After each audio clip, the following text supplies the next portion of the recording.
Hello.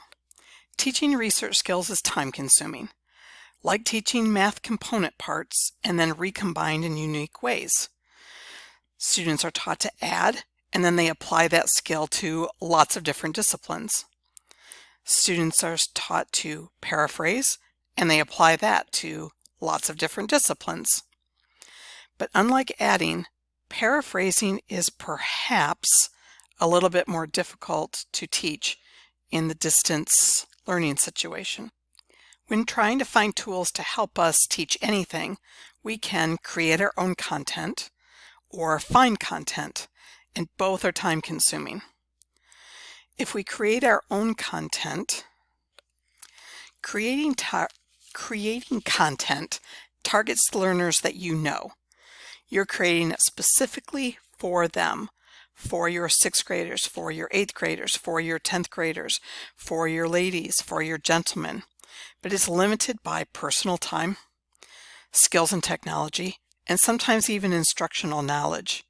You wouldn't believe the number of times I've seen, heard teachers in the library give completely inaccurate instruction, even about MLA format, even from former English teachers. Or lots of teachers who just aren't experts in how to determine authority and haven't developed those little tips and tricks yet for helping students understand that.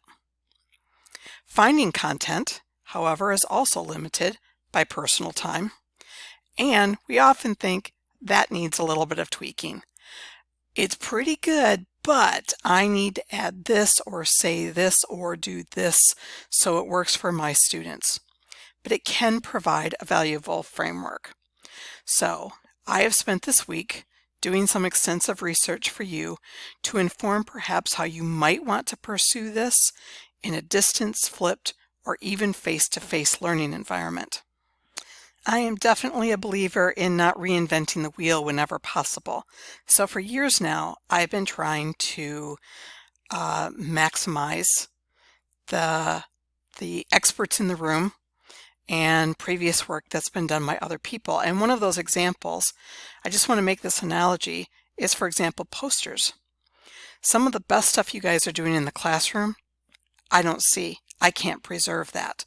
But all the posters that are made at Seed come through the library. So I gather them all together in a Google Drive that's accessible to all staff members, by all staff members. And for example, my favorite ELA posters that have been created over time, I've made sure to keep. And that way, if someone wants to come in and look and see what was created in the past, and then wants to either use that as an idea for something that they want to do, or wants to use that exact same poster, then that information is available to them. For example, this poster that was created on thesis statements. Maybe you love it and you want it exactly as is, or maybe it gives you ideas and you want to tweak some things and you want something similar to this. So that's what I'm thinking about with the information that I went out and gathered for our meeting for this project, was to go out and find out what already exists, and maybe you'll want to use it exactly as is, or maybe it will give you an idea for something that you want to tweak, or maybe you'll go, that's not even remotely what I want. I need to create my content from scratch. My goal is always to be a resource. I can do lots of research that you don't have time to do sometimes. So I actually have a research skills shared folder already in Google Drive. It's available from my Proto page. So all the student tools, everything I've ever introduced students to, is here on the student tools. The 7-step research project. This was a great note card kind of taking documentation source card about bias, text symbols for annotating text. I have an MLA template that I've used with students before. information about note cards, and about doing it in Noodle Tools. Anything I ever work with students on, I didn't actually do TPACK, but in the past, teachers have used TPACK.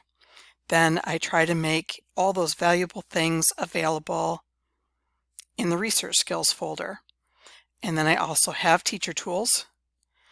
And it also includes many things that I have often done with students in the classroom. I do a website evaluation activity, whether websites are hoaxes or not, and how to evaluate them. I have an entire lesson plan on how to avoid plagiarism that I like to use, and I wrote that out after someone asked me to one time. This never came to fruition, but just to say that things that we work on, I try to put so that they're available to me for the future and to anyone else. This is the document right here that I'll be sharing with everyone, about the online flipped research skills information.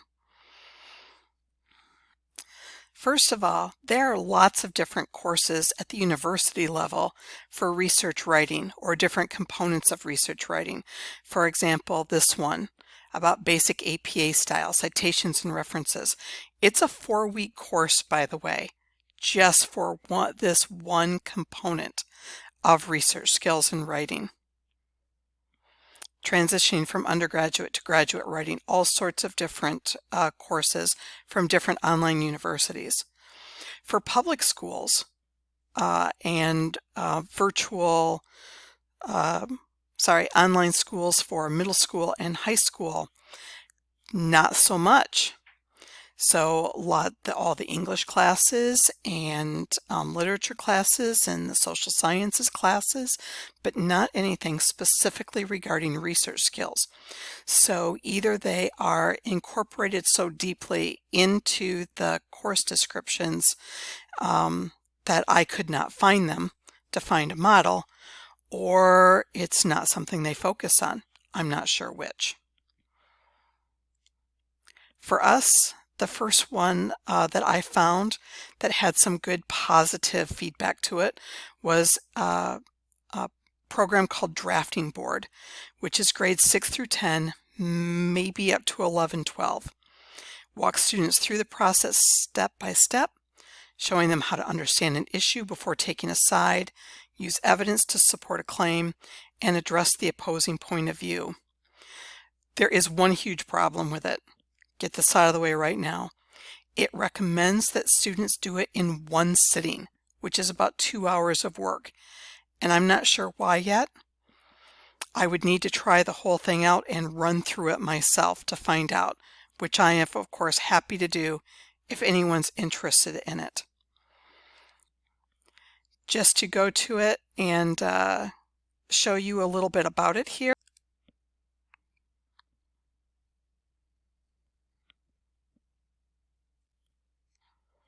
There is a training guide that's very easy to follow if you're good with technology at all. So that was good. There are videos that go with it. I wanted to show you this part here. Here we go. There are scaffolding options. In the first module, students learn about the issue by using a library of evidence to complete a fictional news story. They support their claim with reasons and support each reason with evidence. A lot of this kind of looks like not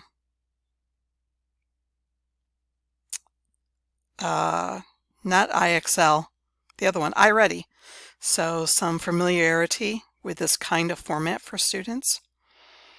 Students create the essay's 3 body paragraphs. The program does some stuff within it, but it's not meant to analyze the student writing. That's still, of course, for the teacher to do. But it gives the framework for it and allows the student to work through a lot of it on their own, then with a teacher looking over it as they progress. Students write a counter argument that crushes one of the other side's reasons. It's one of the reasons why this one gets pretty good marks from reviewers. and then you go back and do the introduction and the conclusion, which is how I've always taught students to write. You can't write an introduction about what your paper's about until you actually know what your paper's about. So I've always also taught it that way. Right now there are only 6 topics. Maybe there's 7, but I only see 6. But they're all, pretty interesting, especially the student expression. This is one that we've talked about as actually doing at the high school level. So I'll just give you a moment to look over those.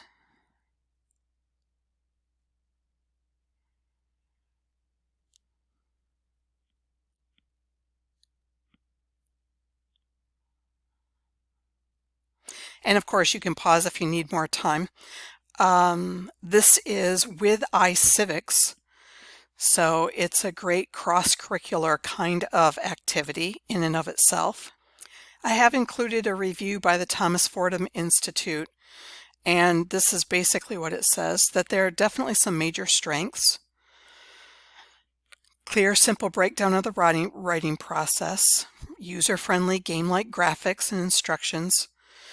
And while we might not use this at all if we were completely face-to-face, it might be a good tool for distance learning or flip learning or to supplement. It requires students to develop argumentative essays on subjects relevant to their lives. There is a suite of supplemental activities and resources to aid teachers. I was pretty pleased with those. Text evidence has to be reviewed several times in the process, so students are encouraged to reread as well as to close read. And several independent evaluations have found that students using Drafting Board wrote stronger essays than control group students, even after controlling for demographic differences. But there are definite ways that it could be improved. The time required. Again, I would need to go through it myself and see why that is. The limited content currently available, although I thought the content that is available is pretty strong. It could provide students with more information about the difference between mediocre evidence and great evidence, maybe one of those places where we would have to tweak. Does not appear to judge the quality or even quantity of students' responses. But again, I don't know of any program that does that well. We always have to read what students are actually writing. Overall, it does what it's intended to do. It's not designed to assess the quality of student writing. That is the only online specific program that I found that is potentially appropriate for grade 6, maybe 7, up through, I think, only 9th, 10th grade high school. JSTOR has a Research Basics and Open Academic Research Skills course that is grades 9 through 12. Let's start first that there's support for educators, a complete script for all 9 of the lesson videos, offline lesson connect activities that can be used in the classroom or assigned as homework, and rubrics for each activity. And I have already requested the guide. Maybe it's already come. I don't know. I haven't checked my email yet because I've been working on this. So for Module 1, there's Lesson 1, the video using library tools, smart searching, managing information overload, and an assessment. Module 2, establishing credibility, the ABCs of scholarly resources, additional ways of identifying scholarly sources, and verifying online sources. And then for Module 3, creating citations, citing and paraphrasing, works cited, bibliographies, and notes. Some of this is pretty dry, not the most interesting, and definitely meant more for an undergrad kind of audience. So No one can be expected to read everything while they're searching for resources, so it's important to practice the art of scanning. If there's an abstract, scan for key words, words or phrases that relate to your topic, and provide clues about the content of the article. Pay attention to the ABC clues you see: authority, bias, and content. If there is no abstract, scan for author, publisher, and key words. Keywords should not only relate to your topic, so that's enough of that. But also be of a scope. I see some value here, though, especially for our students who, for example, our students maybe who want to go to the Johns Hopkins program, who are really interested, who already know that their goals are in scholarly research somewhere, in scientific research. This might be an excellent resource for them. And then there are MOOCs, massive open online courses, that have changed drastically in the last decade, especially for 11th and 12th grade. And there are two that I found that might be interesting: Academic Writing Made Easy and How to Write an Essay. How to Write an Essay is actually meant for English language learners, but I was actually wondering if for some of our still struggling students, if that one might not be an appropriate course. So if you've never looked at a MOOC, unfortunately, there's not too much available for middle school students in any topic. These are mostly put together by universities, and they're for high school students who want to supplement their learning because their high schools don't offer certain topics, or again, to supplement their learning. And I think we could also use it instead for this kind of distance learning. These are all free courses. There are also courses that you have to pay for. You can get a verified certificate. The certificates cost a different amount depending on the class and where it's from. Harvard puts together MOOCs. I mean, some of the most prestigious universities in the country have MOOCs available. MIT has them that you can learn for free. So for example, in this one, it's about academic writing, different genres, expectations, writer's block, cohesive ideas, appropriate tone to gain credibility, avoiding plagiarism. And this particular course is rated pretty well by the people who've taken it in the past. So I wanted to throw that out there as a possible idea. So another way to go would be to find content with tweaking. Determine what kind of content we want. For example, research sources. Here are research sources that I listed. And I'm probably missing some that it would be good to introduce students to over the course of their career at Seed. I always, of course, work on the library. I always teach students about the Dewey Decimal System. I don't spend any time on the Library of Congress system. I speak with students a lot about databases. We talk about internet search engines and academic journals and papers at the high school level. A lot of times we get to government publications, and we often do primary and secondary sources. But I could turn this into, instead of an in-person lesson, I could turn it into a series of video lessons. And I did like how JSTOR did this. So there's the introduction for this module 2 for lesson 2. There's an introduction, there's a part 1, there's a part 2, there's a part 3, and then there's a practice quiz.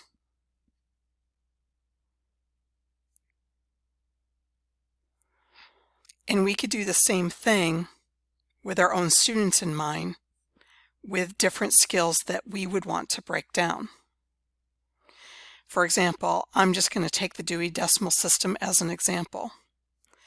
I could take what I do in the library and instead break that down into different video practice sessions.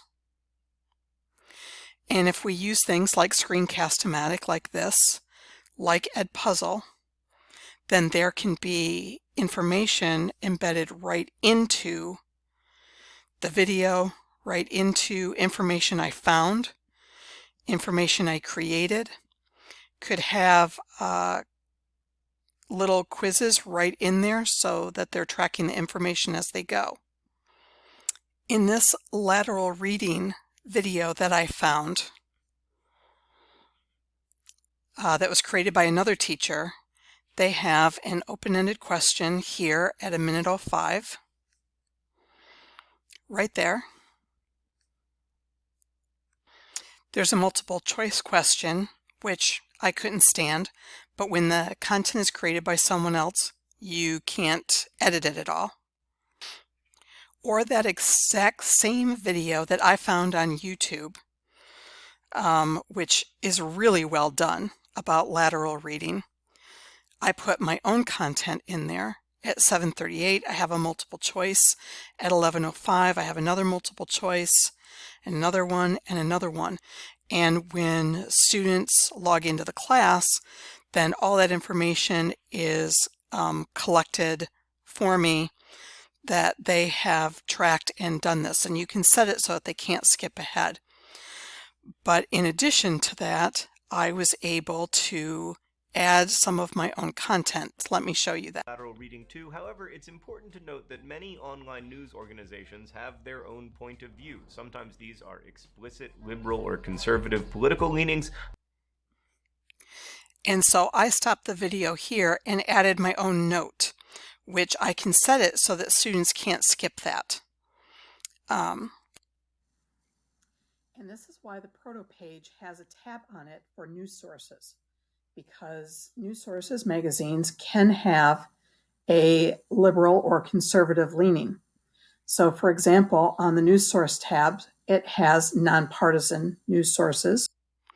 Now what I figured out, of course, is that what I could have done, instead of doing this all through, just taking this video and importing it into Edpuzzle and then making from there, I could have used my Screencast-O-Matic like I'm doing right now. And I could have taken, paused the YouTube video at that point and switched over to my news sources tab here on my Proto page, and then talked to students about that and demonstrated that, and then gone back to the YouTube video and added my questions and all of that back in. So I'm learning this at the same time. So this can be much more dynamic than my first little attempt was yesterday when I created this. And then my thought about how I might be able to help is going back to this same kind of posters idea that staff could propose or could create their own content, their own videos that we can keep. And we can create, instead of posters, Google Drive, it would be a research skills drive. And then within that, each one of the folders would be different topics within research skills.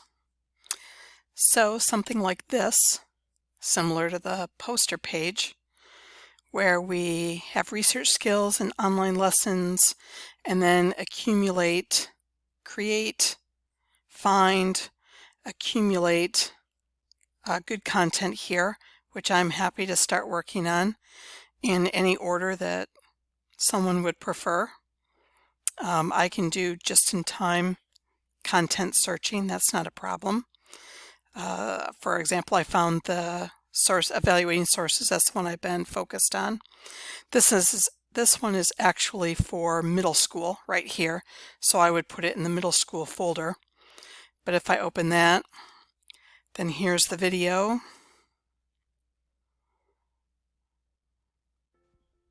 Evaluate sources for reliability. When you research a topic, it's pretty good. I also like this other one, Why Your News Feed Sucks, Smarter Every Day. I thought that one was pretty good too. And then on this page there could be the assignment also. which students, of course, are getting pretty good at copying, or can be put into a Google Classroom and then shared with students as an assignment. The other format is it could be done as a Google site, a digital portfolio.